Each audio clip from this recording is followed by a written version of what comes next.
Good morning विद्यार्थियों।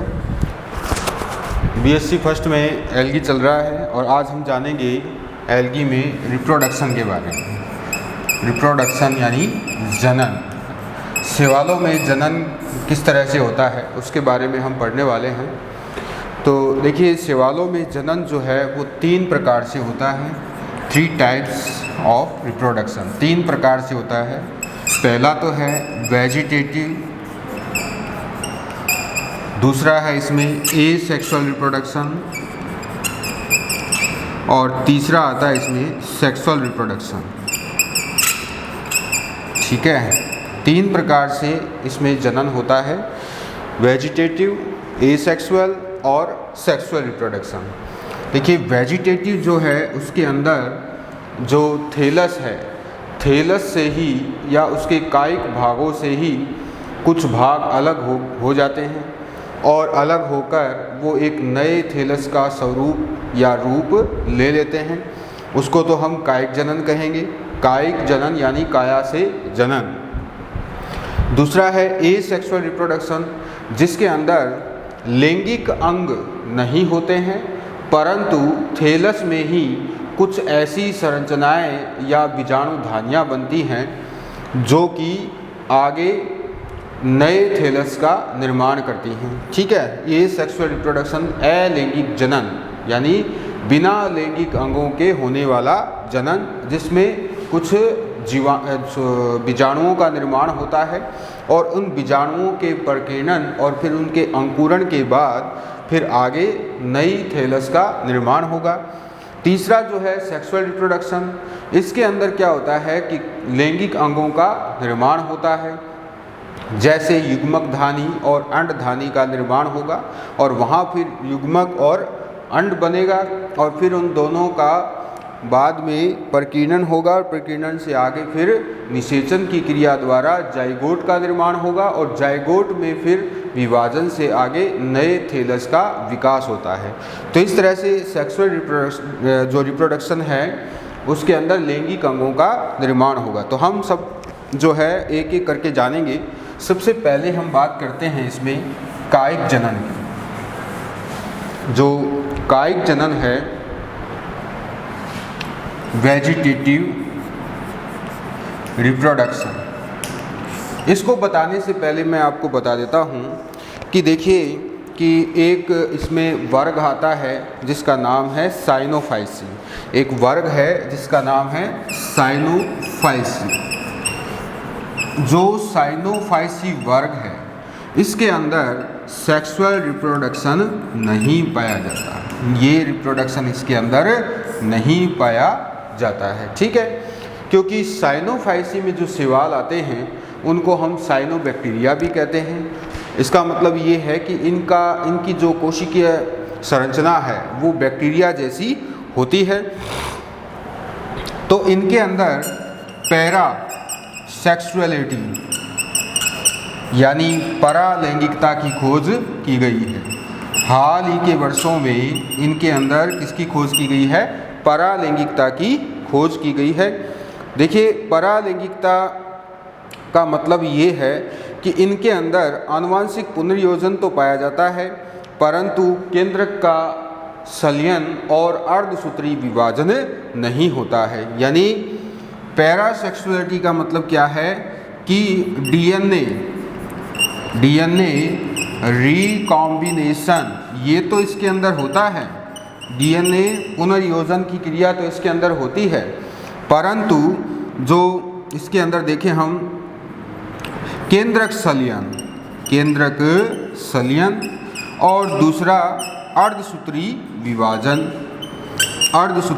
विभाजन ये इनके अंदर नहीं होते हैं। ठीक है, इस प्रकार की जो लैंगिक जनन है, पैरासेक्सुअलिटी, परालैंगिकता, इसके अंदर डीएनए रिकॉम्बिनेशन तो होता है परंतु केंद्रक संलयन यानी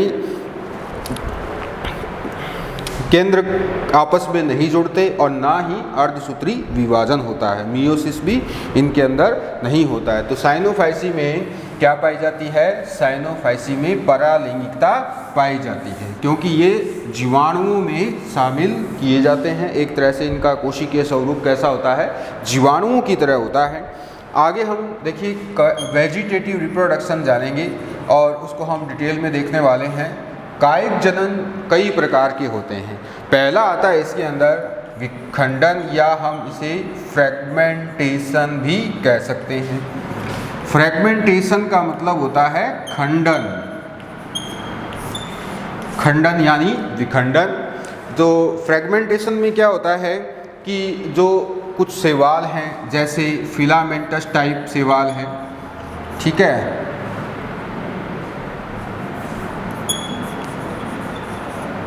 फिलामेंटस टाइप कौन कौन से हैं, जैसे इसके अंदर स्पाइरोगायरा आता है, जिग्नीमा आता है, यूलोथ्रिक्स आता है, ठीक है, जैसे यूलोथ्रिक्स, इसके अलावा जिग्नीमा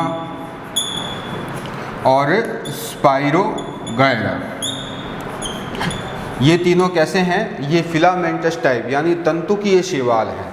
और इन तंतुकीय शैवालों में होता क्या है कि इनके अंदर जो तंतु है वो छोटे छोटे खंडों में टूट जाता है, ठीक है, छोटे छोटे खंडों में टूट जाएगा और प्रत्येक एक खंड नया एल्गी या नया जो है फिलामेंट उसको बना लेता है। जैसे हम स्पाइरोगायरा का ही देखें एग्जाम्पल, ये इस तरह से इसका कोशिकीय स्वरूप होता है।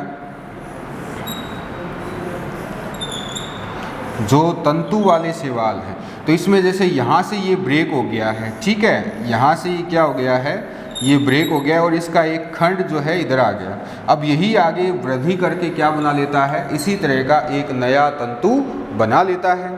तो इस प्रकार से तंतुओं में विखंडन की प्रक्रिया द्वारा नए शैवालों का क्या होगा, जन्म होता है, ठीक है। इसके आगे देखिए, ये तो हो गया फ्रेगमेंटेशन यानी खंडन द्वारा।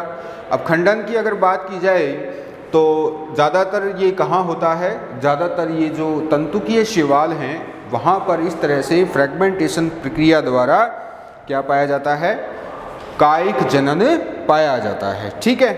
आगे चलते हैं। दूसरा क्या है इसमें, वेजिटेटिव रिप्रोडक्शन का नंबर 2 पार्ट है द्विविभाजन। कोशिका विभाजन या विखंडन भी हम कह सकते हैं, जिसे हम बाइनरी फ्यूजन भी कह सकते हैं, बाइनरी फिजन भी कह सकते हैं, लेकिन हम इसको पहले क्या कहते हैं, फिजन ही कहेंगे, ठीक है। यानी हम ये कह सकते हैं कि कोशिका का विभाजन होता है। और देखिए कायिक जनन की सबसे सरल प्रक्रिया मानी जाती है कोशिकीय विभाजन, और ये कहाँ पाया जाता है, ये यूनिसेलुलर रूप में पाया जाता है। जो यूनिसेलुलर एल्गी हैं उनके अंदर ये अधिकतर देखने को मिलता है। यूनिसेलुलर एक कोशिकीय शैवाल, इनके अंदर डेस्मिड में ये देखने को मिलता है, नील हरित शैवालों में देखने को मिलता है, ठीक है। तो इसमें होता क्या है कि एक कोशिकीय जो पादप शरीर है उसकी कोशिका में समसूत्री विभाजन हो जाता है। क्या हो जाएगा, जैसे ये है क्लेमाइडोमोनास, ठीक है। अब इसमें अगर हम देखें कि किस तरह से विभाजन होगा, तो सबसे पहले ये अपनी कशाभिकाओं को क्या कर देता है, खो देता है। फिर इसका जो जीवद्रव्य है वो सघन हो जाएगा और फिर इसी कोशिका में इस तरह से क्या हो जाएगा, समसूत्री विभाजन हो जाएगा। समसूत्री विभाजन होने से दो अलग अलग कोशिकाएं बन जाएंगी और फिर वो दोनों कोशिकाएं क्या बना लेती हैं, न्यूथैलस बना लेती हैं, यानी कि नया क्लेमाइडोमोनास बना लेती हैं, ठीक है। तो एक कोशिका में इस तरह से आगे जब क्या होगा, विभाजन होगा, तो हमें ये पता चलता है कि कोशिका में विभाजन होने से जो दो संतति कोशिका बनेगी, वो दोनों संतति कोशिकाएं आगे एलोंगेटेड होकर के, एलोंगेशन करके क्या बना लेती हैं, एक नया थैलस बना लेती हैं, ठीक है। तो इसे तो हम कह सकते हैं कोशिका विभाजन। अब बाइनरी फिजन जो द्विविभाजन है वो भी सेम यही प्रक्रिया है, द्विविभाजन भी इसी को ही कहते हैं। कुछ शैवाल ऐसे हैं जिनमें कायिक जनन कुछ अन्य संरचनाओं द्वारा होता है, जैसे इसी क्रम में तीसरा जो आता है वो है हार्मोगोन द्वारा, ठीक है।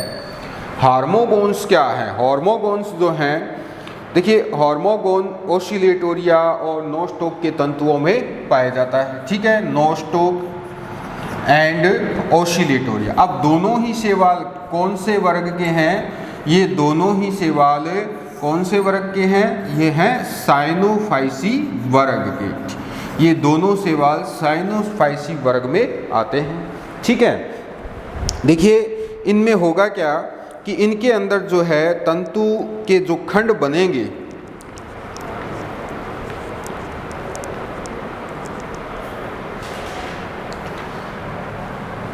तंतु या जो खंड यानी कि ये ब्रेक करेंगे, इनकी जो जैसे मान लो ये है ओसिलेटोरिया। ठीक है, ये ओसिलेटोरिया शैवाल है। क्लियर? अब इस ओसिलेटोरिया शैवाल में आप कोशिकाएं देख सकते हैं। सबसे ऊपर वाली कोशिका जो है इसको हम कैलिप्ट्रा कहते हैं। इसके अंदर क्या कहेंगे? कैलिप्ट्रा कहेंगे। तो इनके अंदर जब हार्मोन बनेंगे तो कैसे बनेंगे? क्या होता है कि जब भोज्य पदार्थों की थोड़ी कमी हो जाती है तो इनका जो जहाँ पर दो कोशिकाएं अंतर्वेशी कोशिकाएं जो हैं आपस में इस तरह से, ये देखिए ये अंतर्वेशी कोशिका है, मध्य की कोशिका है इधर से और इधर से। फिर यहाँ क्या होगा, कोशिकीय की जो कोशिकीय का ये जो कोशिका है इसकी जो परिधीय साइड है यानी कि ये वाली, जिससे ये दूसरी कोशिका से जुड़ी रहती है, या दो कोशिकाएं जहाँ पर मिलती है वहाँ पर भित्ति जो है वो ब्रेक हो जाती है और जो कोशिका है वो छोटे छोटे इस तरह से खंडों के रूप में बन जाती है किनारे से। यानी कि यहाँ पर दो कोशिकाओं के मिलने के स्थान पर कोशिका छोटी छोटी क्या हो जाएगी, खंडों में डिवाइड हो जाएगी। और यही खंड बाद में अब बाहर आकर के नए, जैसे ये एक खंड है तो इसमें फिर आगे कौन सा विभाजन होगा, इस तरह से समसूत्री विभाजन हो जाएगा। समसूत्री विभाजन जो है अग्राभिसारी क्रम में होगा, तो इस वजह से फिर से क्या बन जाएगी, एक नई ओसिलेटोरिया बन जाती है, यानी कि इससे बन जाएगी आगे विभाजन के फलस्वरूप। आपको बस ये ध्यान रखना है हार्मोन जो हैं वो कहाँ बनते हैं, जहाँ दो कोशिकाएं आपस में जुड़ी रहती हैं।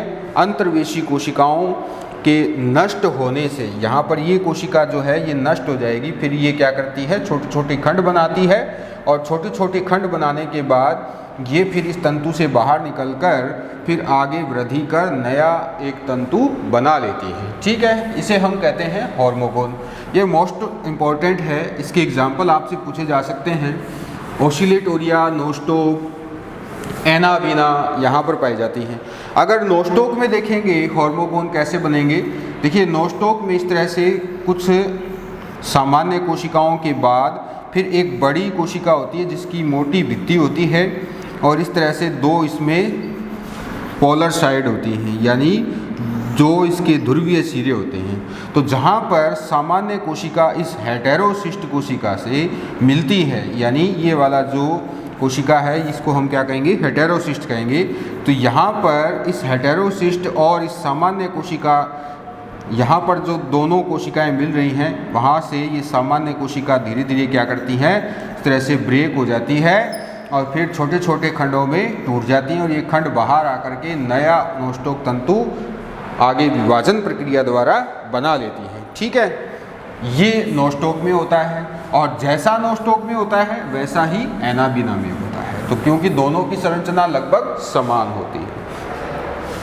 आगे चलते हैं, तीसरा जो है वो है बाय एडवेंटिटियस ब्रांचेज, यानी अपस्थानिक शाखाओं द्वारा। कायिक जनन जो है वो अपस्थानिक शाखाओं द्वारा भी होता है, यानी कुछ शैवाल ऐसे होते हैं जिनमें अनेक शाखाएं बन जाती हैं जिन्हें हम अपस्थानिक शाखाएं कहते हैं, और ये मुख्य शाखाओं से अलग होकर के फिर क्या बना लेगी, अलग से एक नया या जो थैलस है वो बना लेती हैं। ठीक है, कैसे बनाती हैं अभी देखते हैं।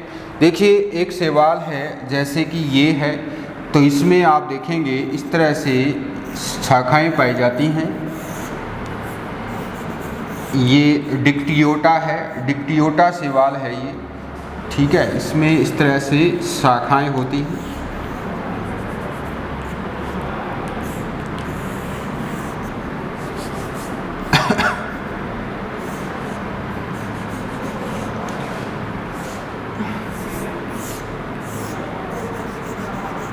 जैसे मान लो ये शाखा है तो ये यहाँ से क्या हो जाएगी, ब्रेक हो जाएगी और ये अलग से यहाँ पर आ जाएगी, फिर ये वृद्धि कर आगे फिर से क्या बना लेती हैं, इसी तरह का एक और नया डिक्टियोटा बना लेती हैं।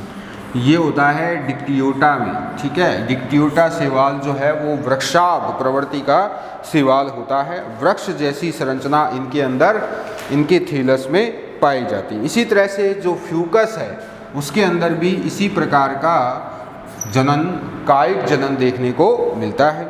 आगे है मुकुलन द्वारा, बाय बडिंग, यानी मुकुलन प्रक्रिया होती है। तो मुकुलन की प्रक्रिया में मुकुल का निर्माण होता है। जैसे प्रोटो, ये पहले हम देख लेते हैं, बाय मुकुलन यानी बाय बडिंग।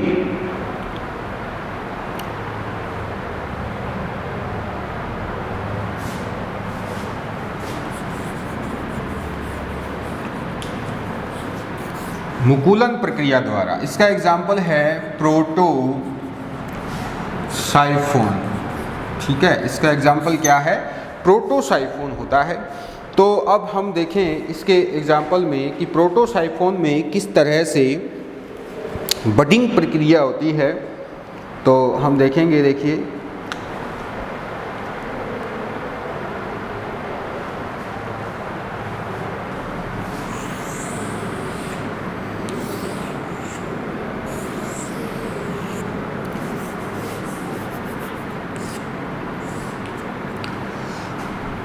यहाँ पर जैसे ये बड बनना शुरू होगा, ठीक है। इस तरह से भोज्य पदार्थों की अधिक मात्रा होने की वजह से यहाँ पर इस तरह से ये बड का निर्माण शुरू हो जाता है।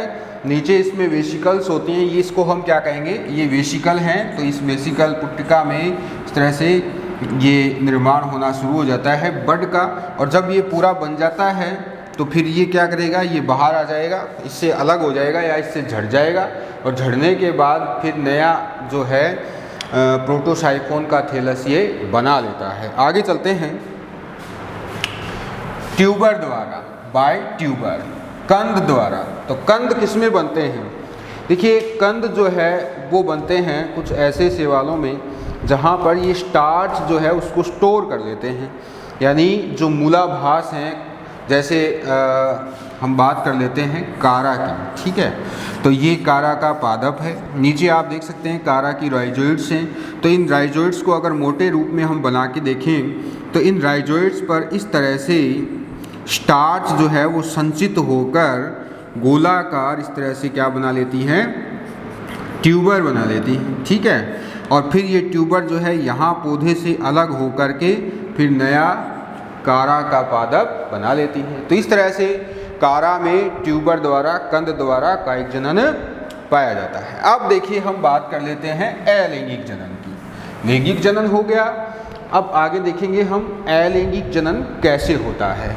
देखिए वेजिटेटिव में तो क्या था, सिर्फ जो कोशिकीय भाग या जो कायिक भाग है उसी से नया पादप बन रहा था। एसेक्सुअल रिप्रोडक्शन के दौरान इस तरह से कायिक अंगों का विभाजन नहीं होता, आगे नहीं जाते, वो झड़ते नहीं हैं। एसेक्सुअल में अंदर ही बीजाणुधानियों का निर्माण होता है और फिर बीजाणुओं का निर्माण होता है, ठीक है। तो अलैंगिक जनन के दौरान देखिए जूस्पोर बनते हैं। कौन कौन से बीजाणु बनते हैं पहले हम उनका जान लेते हैं। जूस्पोर बनते हैं, एप्लेनोस्पोर बनते हैं, ठीक है। इसके अलावा हिप्नोस्पोर बनते हैं, ठीक है। नैनोस्पोर बनते हैं, सबसे जो छोटे बीजाणु हैं नैनोस्पोर। ऑटोस्पोर बनते हैं, ऑक्सोस्पोर बनते हैं। इसके अलावा देखिए और भी इसमें एकाइनीड्स बनती हैं, सिस्ट बनती हैं, ठीक है। एंडोस्पोर बनती हैं, एंडोस्पोर, सिस्ट और पामेला बनती है, पामेला अवस्था जिसे हम कहते हैं पामेला, ठीक है। ये इसके अंदर बनते हैं। और भी इसमें जैसे टेट्रास्पोर बनता है, टेट्रास्पोर।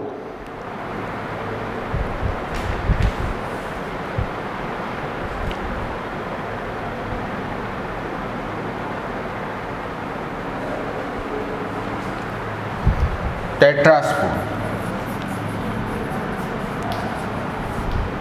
और इसके अलावा बाई डॉटर कॉलोनी। ठीक है, इतने प्रकार के बीजाणु शैवालों में बनते हैं। ये चल बीजाणु होता है, इसमें कशाभिकाएं पाई जाती हैं। ठीक है, ये अचल बीजाणु होता है। ठीक है, इसे हम सुप्त बीजाणु कहते हैं। हिप्नोस्पोर को हम क्या कहेंगे? सुप्त बीजाणु। ये सूक्ष्म बीजाणु होता है, नैनोस्पोर। ठीक है, ऑटोस्पोर को हम कहते हैं स्वयं बीजाणु। ऑक्सोस्पोर को हम प्रबल बीजाणु कहते हैं, प्रबल बीजाणु। इसे कम कहेंगे हम अंतः बीजाणु। ये होता है चतुष्की बीजाणु। इकाइनीड्स को हम क्या कहेंगे? इकाइनीड्स को हम निश्चेष्ट बीजाणु कहते हैं, जो कि कहाँ चला जाता है? एक तरह से डोरमेंसी काल में चला जाता है। शिष्ट यानी पुट्टिका, पामेला अवस्था श्लेष्म अवस्था होती है। और डॉटर कॉलोनीज का मतलब है जो संतति कॉलोनियाँ बनती हैं, जैसे कि वॉल्वॉक्स में बनती हैं। तो हम एक एक करके जानेंगे सबको। पहले हम देखेंगे जूस्पोर। ये देखिए, हम शैवालों में जन्म पढ़ रहे हैं, ना कि किसी पर्टिकुलर मेंबर में शैवाल के। ठीक है, तो शैवालों में जनन के लिए हमें सभी तरह के ये पढ़ने पड़ेंगे। देखिए, जो कशाभिका युक्त नग्न और वर्णकी लवक क्रोमेटोफोर युक्त जीवाणु होते हैं। सबसे पहले हम जानेंगे जूस्पोर के बारे में। जूस्पोर को हम क्या कहते हैं? चल बीजाणु। ठीक है, ये कैसे होते हैं? चल होते हैं। क्लियर? क्रोमेटोफोर युक्त होते हैं, यानी वर्णकी लवकों युक्त होते हैं। क्लियर? इसके अलावा ये कैसे होते हैं? नग्न बीजाणु भी इनको कहा जाता है। ठीक है, तो जो चल बीजाणु हैं, इनके अंदर एक दृक बिंदु हो सकता है, यानी जो आई स्पॉट है इसके अंदर हो सकता है। कशाभिकाओं की संख्या 2 हो सकती हैं, जैसे एक्टोकार्पस में 2 बनती हैं। चल बीजाणुओं में कशाभिकाओं की संख्या कितनी बनती हैं? 2। Number of flagella. ठीक है, इन जूस्पोर में कशाभिकाओं की संख्या भी मायने रखती हैं। जैसे हम क्लेमाइडोमोनास की बात करें, क्लेमाइडोमोनास, तो इसके अंदर कितने कशाभिक बनते हैं? 2। ठीक है, इसमें 2 कशाभिकाएँ बनती हैं। इसी तरह से एक्टोकार्पस में देखें हम, उनके चल बीजाणुओं में कितने बनते हैं? 2 कशाभिकाएँ बनती हैं। एक्टोकार्पस में कितनी कशाभिकाएँ बनती हैं? 2। अब यूलोथ्रिक्स में देखा जाए तो जो यूलोथ्रिक्स है उसके अंदर कितने बनते हैं? 4 कशाभिकाएँ बनती हैं, उसके गुरु बीजाणु में बनती हैं। ठीक है, और बहु कशाभिका देखें, यानी जो मल्टीफ्लैजिलेटेड हैं वो होते हैं वोकेरिया में। वोकेरिया में जो चल बीजाणु बनेंगे उनको हम क्या कहते हैं? बहुसंख्य, यानी ये कैसे होते हैं? मल्टीफ्लैजिलेटेड, यानी ज़्यादा संख्या के होते हैं। ठीक है, और संचल बीजाणु कहते हैं वहाँ पर वोकेरिया में जब बहुत सारे जो फ्लैजेला है एक बीजाणु में पाए जाते हैं, तो वहाँ उसको चल बीजाणु ना कह करके क्या कहते हैं? संचल बीजाणु कहते हैं। क्लियर? तो देखिए, जो चल बीजाणु है वो मात्र पादप से कुछ समय में अलग हो जाते हैं, और अलग होकर के ये कुछ समय तक जल में तैरते रहते हैं, फिर एक उपयुक्त आधार पर आकर के क्या हो जाएंगे? अंकुरित हो जाएंगे, यानी कि इससे नया पादप बन जाएगा। अब बनते कैसे देखिए, जैसे ये क्लेमाइडोमोनास है। ठीक है, क्लेमाइडोमोनास, इसमें क्या होगा? सबसे पहले जब ये चल बीजाणु बनाएगा तो अपनी कशाभिकाओं को क्या कर देता है? ब्रेक कर देता है। अपनी कशाभिकाओं को त्याग देगा, अपनी कशाभिकाओं को त्यागने के बाद इसका जो कोशिका द्रव्य है, वो कोशिकांग है, वो सारे कैसे हो जाएंगे, सघन हो जाएंगे। सघन होने के बाद इसमें क्या होगा, विभाजन होगा। अब विभाजन के फलस्वरूप इस तरह से क्या बनेंगे, बीजाणु बनेंगे, छोटे बीजाणु बनेंगे। यानी जो खंड बनते हैं ये वाले, ये क्या कहलाते हैं, स्पोर कहलाते हैं। अभी क्या कहला रहे हैं, ये स्पोर कहला रहे हैं। ठीक है, संख्या में देखिए ये 2 के गुणांक में बनते हैं, यानी 1 से 2, 2 से फिर 4, 4 से 8 से 16 से 32 और 32 से 64 और 128 तक ये बन सकते हैं।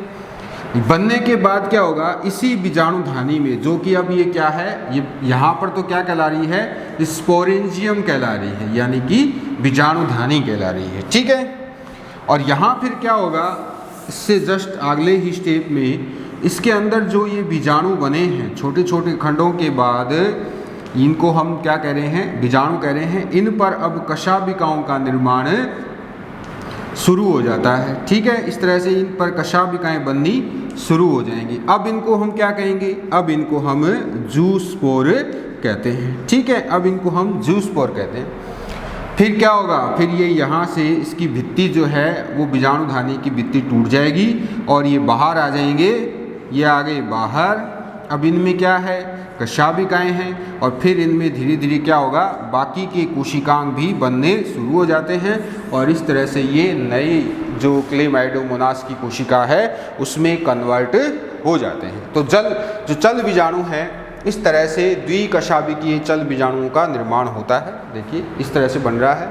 कोशिका तो एक ही थी, परंतु इसमें विभाजन हुए, विभाजन होने से फिर आगे कोशिकाओं की संख्या दुगनी हो गई, यानी ये मल्टीप्लिकेशन हो गया और जो खंड बने वो खंड फिर आगे जाकर के उनमें कशाभिकाओं का विकास हो गया और कशाभिकाओं से आगे फिर ये। और अगर संचल बीजाणु हो तो क्या होता है, वोकेरिया में संचल बीजाणु बनता है। ठीक है, कैसे बनता है, देखिए वोकेरिया में इस तरह से इसकी जो संरचना है वोकेरिया की, वो इस तरह से पाई जाती है। तो ये वाला जो इसका भाग है, इसका जो एक ट्यूब है, इस ट्यूब में जो भोज्य पदार्थ हैं वो ऊपर की ओर स्टोर होना शुरू हो जाते हैं। चूँकि ये एक क्षय कोशिकीय शैवाल है, इनमें केंद्रकों के बीच भित्ति का अभाव होता है। तो यहाँ पर इस तरह से बहुत सारे केंद्रक, ठीक है, यहाँ आ जाएंगे। आने के बाद फिर क्या होगा, इस भाग में यहाँ पर एक भित्ति का निर्माण होता है जिसे हम सेप्टा, एक पट बन जाता है।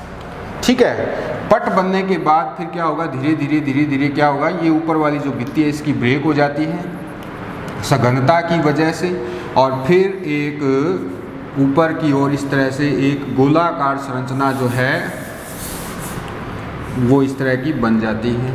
इसके अंदर बहुत सारे क्या होंगे, केंद्रक होते हैं। अगले ही स्टेप में ये इससे अलग हो जाएगा।